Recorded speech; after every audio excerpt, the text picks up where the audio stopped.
Tema renungan firman Tuhan untuk renungan hari ini adalah melihat dan bersaksi tentang hidup kekal. Ayat Alkitab yang kita baca sesuai bacaan Sabda Bina Umat GPIB hari ini adalah dari 1 Yohanes 1 ayat 1 sampai ayat 4 yang berbunyi sebagai berikut. Apa yang telah ada sejak semula, yang telah kami dengar, yang telah kami lihat dengan mata kami, yang telah kami saksikan dan yang telah kami raba dengan tangan kami tentang firman hidup, itulah yang kami tuliskan kepada kamu.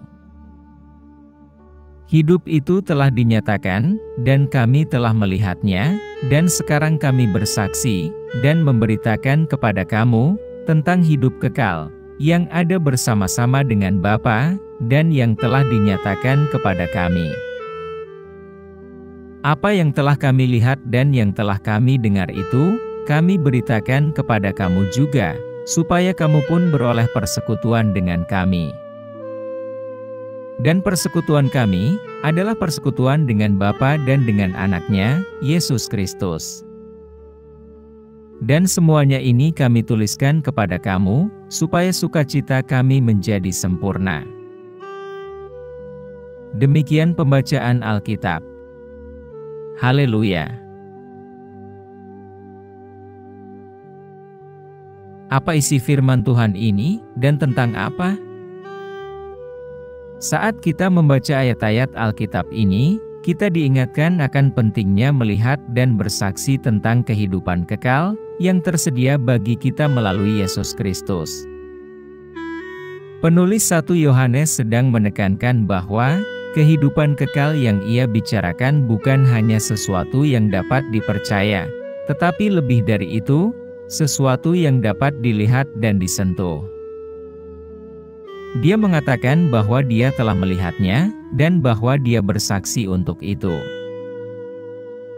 Jadi, apa artinya melihat dan bersaksi tentang hidup yang kekal? Melihat kehidupan kekal berarti memiliki hubungan pribadi dengan Yesus Kristus.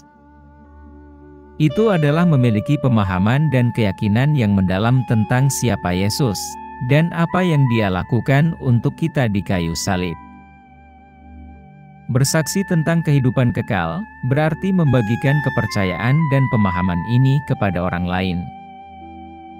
Itu adalah untuk membagikan kabar baik tentang Yesus Kristus kepada orang-orang di sekitar kita, dan mengundang mereka untuk juga memiliki hubungan pribadi dengannya juga.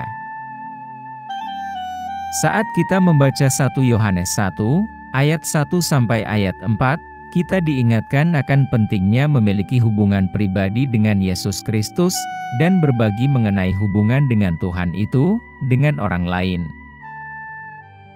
Kita dipanggil untuk menjadi terang dalam kegelapan, menyinarkan terang Yesus Kristus kepada orang-orang di sekitar kita. Kita dipanggil untuk bersaksi tentang kehidupan kekal yang tersedia bagi kita melalui Yesus Kristus. Sewaktu kita memandang kepada Yesus Kristus sebagai sumber kehidupan kekal, kita akan menemukan bahwa persekutuan kita dengan Allah akan diperkuat. Persekutuan dengan Tuhan bukan hanya tentang memiliki hubungan dengannya, tetapi juga tentang berpartisipasi dalam rancangan Tuhan dan penggenapannya. Inilah persekutuan yang dibicarakan dalam ayat-ayat ini. Apa pesan Tuhan untuk kita? 1 Yohanes 1, ayat 1 sampai ayat 4, adalah bagian dari Alkitab yang berbicara tentang kehidupan kekal yang tersedia bagi kita melalui Yesus Kristus. Penulis 1 Yohanes sedang menekankan bahwa kehidupan kekal yang ia bicarakan bukan hanya sesuatu yang dapat dipercaya, tetapi sesuatu yang dapat dilihat dan disentuh. Dia mengatakan bahwa dia telah melihatnya, dan bahwa dia bersaksi untuk itu. Pesan Tuhan dalam perikop ini adalah bahwa kehidupan kekal tersedia bagi kita melalui Yesus Kristus, dan bahwa kehidupan kekal ini bukan hanya sebuah gagasan atau konsep, tetapi sesuatu yang dapat dialami dan diketahui. Penulis 1 Yohanes mendorong para pembaca untuk memiliki hubungan pribadi dengan Yesus, untuk melihat dan mengalami kehidupan kekal yang Ia tawarkan. Kehidupan kekal mengacu pada kehidupan yang ditawarkan Allah kepada kita melalui Putranya, Yesus Kristus. Ini adalah kehidupan yang dicirikan oleh kehadiran Allah, oleh kasih Allah, oleh damai sejahtera Allah, dan oleh sukacita Allah. Ini adalah kehidupan yang melampaui fisik dan spiritual, itu adalah kehidupan yang melampaui dunia ini dan dunia yang akan datang. Ini adalah kehidupan yang bebas dari dosa, dari maut dan dari kutukan hukum. Untuk mendapatkan hidup yang kekal, seseorang harus memiliki hubungan pribadi dengan Yesus Kristus. Hubungan ini terbentuk ketika seseorang memahami bahwa mereka adalah orang berdosa, dan bahwa mereka tidak dapat menyelamatkan diri mereka sendiri. Ketika kita mengerti bahwa Yesus mati di kayu salib untuk dosa-dosa kita, dan bahwa Dia bangkit kembali dari antara orang mati, kita dapat beriman kepadanya. Ketika kita melakukan itu, kita menerima hidup yang kekal. Alkitab berkata dalam Yohanes 3, ayat 16, "Karena Allah begitu mengasihi dunia sehingga Dia memberikan anaknya yang tunggal, sehingga siapapun yang percaya kepadanya, tidak akan binasa tetapi memiliki hidup yang kekal." Ringkasnya, bacaan Alkitab hari ini mengingatkan kita bahwa kehidupan kekal tersedia bagi kita melalui Yesus Kristus, dan bahwa itu adalah kehidupan yang dapat dilihat, disentuh dan dialami.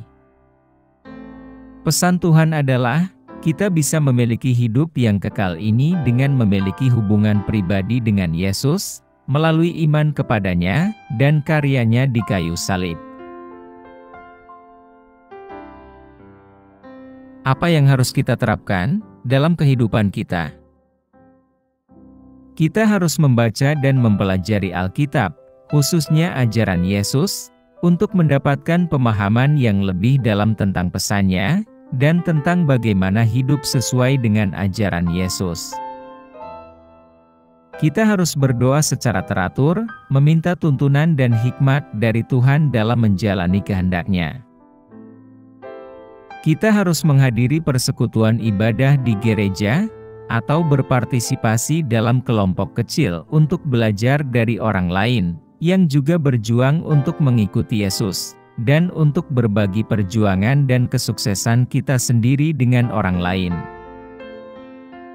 Kita harus mengamalkan pengakuan dan pertobatan kita, mengakui dosa-dosa kita kepada Tuhan dan meminta pengampunan-Nya. Kita harus berusaha untuk menjalani kehidupan yang berintegritas, membuat pilihan yang konsisten dengan ajaran Yesus, dan berusaha untuk menjadi orang yang jujur dan berkarakter baik. Bagikan pesan Yesus kepada orang lain dengan menjadi saksi kasih, pengharapan dan keselamatan yang dapat ditemukan melalui Yesus. Kita harus melayani orang lain, terutama mereka yang membutuhkan, seperti yang Yesus ajarkan kepada kita, untuk mengasihi sesama kita seperti mengasihi diri kita sendiri. Intinya, kita harus meluangkan waktu untuk merenungkan tentang kehidupan kekal yang tersedia bagi kita melalui Yesus Kristus. Kita harus meluangkan waktu sejenak untuk memikirkan tentang bagaimana kita dapat berbagi kehidupan kekal itu dengan orang lain. Kita harus meluangkan waktu untuk memikirkan tentang bagaimana kita dapat memperkuat persekutuan kita dengan Tuhan. Ingatlah bahwa Yesus adalah sumber kehidupan kekal, dan hanya melalui Dia, kita dapat memiliki kehidupan kekal. Doa hari ini. Tuhan Yesus, terima kasih atas anugerah hidup kekal yang Engkau anugerahkan kepada kami. Bantu kami untuk memahami dan mengikuti ajaran Tuhan secara penuh, agar kami dapat menjalani hidup kami dengan cara yang menyenangkan hati Tuhan. Kami mengakui dosa-dosa kami dan meminta pengampunan Tuhan, dan kami juga meminta bimbingan dan kebijaksanaan Tuhan saat kami menjalani tantangan hidup ini. Kami berdoa memohon kekuatan dan keberanian untuk menjalani kehidupan yang berintegritas, dan untuk selalu berusaha menjadi orang yang jujur dan berkarakter baik. Kami berdoa agar kami dapat menjadi saksi kasih, harapan dan keselamatan yang dapat ditemukan melalui Yesus, dan agar kami dapat menjadi utusan yang efektif dari pesan hidup kekal Tuhan kepada orang-orang di sekitar kami. Kami berdoa untuk memohon hikmat, kesempatan dan kemampuan untuk melayani orang lain, seperti yang diajarkan Tuhan Yesus kepada kami, untuk mengasihi sesama kami seperti diri kita sendiri. Doa ini kami panjatkan hanya di dalam satu nama yang agung, yaitu Yesus Kristus, Juru Selamat kami. Amin. Kiranya Tuhan menguatkan kita, dan kasih karunia Tuhan Yesus menyertai kita.